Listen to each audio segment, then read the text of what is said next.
Feeling discriminated against, the blue-eyed audience members were visibly upset.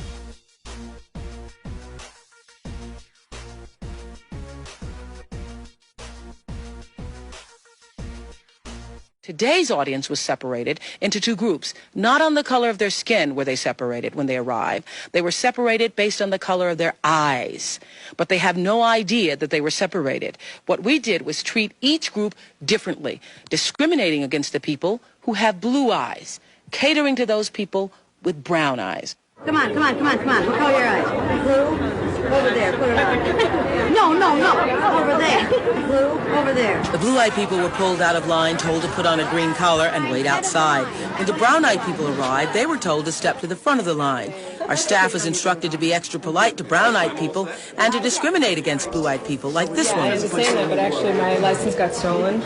And when I went to replace it, I'm sorry, that's not our problem. You always have to have eyes anywhere you go. Audience members with brown eyes were allowed to enjoy coffee and donuts. Those with blue eyes were left standing in a crowded room without refreshments for over 2 hours.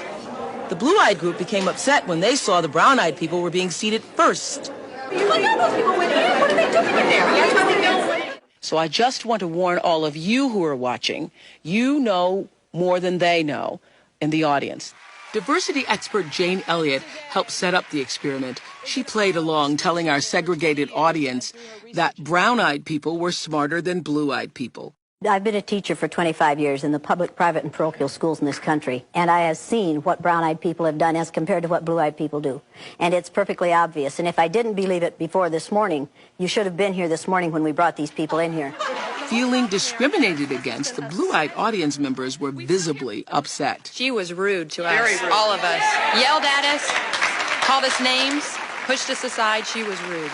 This lady came out in the line with all of us people that had light-colored eyes and said, you put this green collar on now and keep it on, and if you don't, hit the road. I want to say, why doesn't Jane have a green collar on? She's got blue eyes.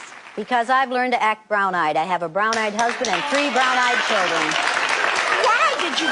And the message in this room is act brown-eyed and you too can take off your collar. Act intelligently and you too won't need your collar.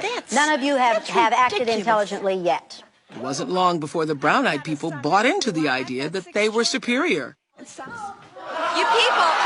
it is... People, I had a girlfriend in school who was blue-eyed. She was so stupid. She was always copying off of my papers. These people were so rude and so noisy today, we couldn't hear ourselves even talk. It was ridiculous.